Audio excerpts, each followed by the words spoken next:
I was defending my world title in freestyle and I couldn't go, and some friends, Eddie Lincoln and Robert Young did it. If you remember, Bond kind of went, he was in a yellow suit with a red backpack, did a back somersault over a cliff and landed facing forwards and shot the bad guy and then went off the cliff with a parachute and everything. That was The Spy Who Loved Me. In 1981, I was asked again if I could do it. Willie Bogner, my sponsor, my ski clothing sponsor and good friend, was trying to get me into these films from the beginning, and so I finally had the chance. Competition-wise, 81 was my last year, and there were 6 weeks where I could hit this film in between competitions. And so I went to St. Moritz and trained in the bobsled run. And I talked to Dick Barrymore, famous filmmaker. His films for me were as good as Warren Miller's films. And Dick had just filmed skiing down, or in the bobsled run of the St. Moritz run. And I called him up and I said, "Am I crazy doing this?" And he said, "You are crazy, don't do it." Anyhow, I went and I trained, and it started to work out. And in fact, we were having way too much fun doing it. So we went over to Cortina, and I called up Ola and I said, "Listen, I'm going to do these. Can you get behind the program?" And so they made me some slalom skis, some GS skis, and some downhill skis. The downhill skis I mainly use going off the 90-meter jump. If you remember the film, there's the bobsled run, there's a 90-meter jump, and there's the picnic table, and then getting chased by the motorcycles and the whole thing like that. And Olin got really behind it, and they made a series of 6 skis with serial numbers starting 007, and then it says 222 downhill, and another 4 numbers.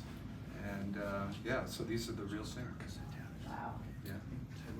Can you tell us a little bit about the scene that you used? Okay, so I had, I was switching all the time, and we made so many cuts with so many different things.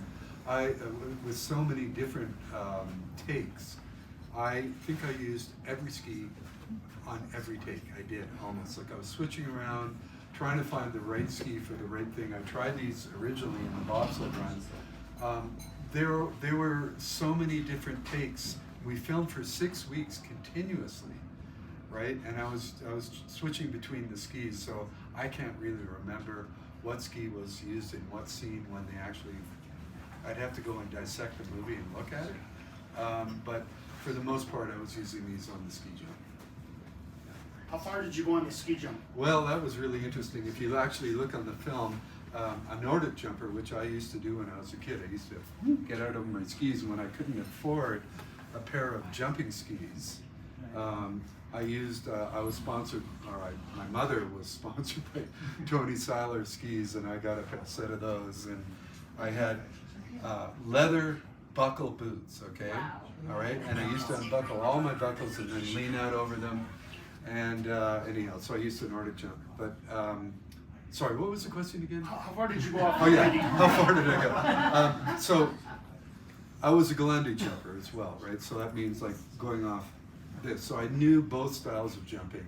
And when you take off a Nordic jump, it's generally minus 11 degrees at the lip. It may be a little more or less right now, but it's minus 11. And so I actually built at 0 degrees. And if you stop the frame on the movie, if you're watching on the video, and you look at, there's 2 lips on the Nordic jump, and there's one that sticks out. I was on the left side, and you can see it almost looks like a kicker, but it felt like a kicker when I went off.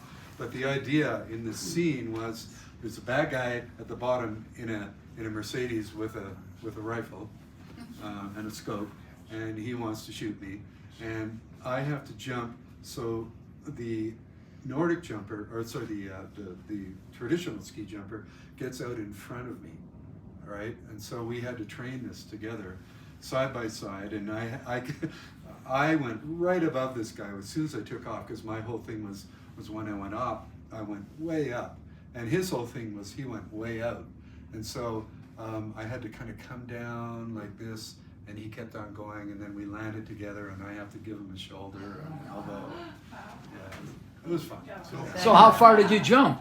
Oh. Okay, well, I got to tell you about how the worst part of it was the knoll, right, where the landing starts. One time, I didn't have the right wax on or something, or I had a hangover or whatever, and I landed right on the knoll, and my ejected out of both skis, and I must have gone tumbling down. I egg beater. What do you call it? Tomahawk. I tomahawked down the whole landing and almost was unconscious at the bottom. But that was the shortest jump. The longest jump, I think, it was a 90-meter jump. I probably did about 50 meters, which would be over 175 feet. Pretty impressive. Okay, we're ready to rock? We're ready to rock. Okay, this is a real collector's item, and we're gonna start this at $10,000.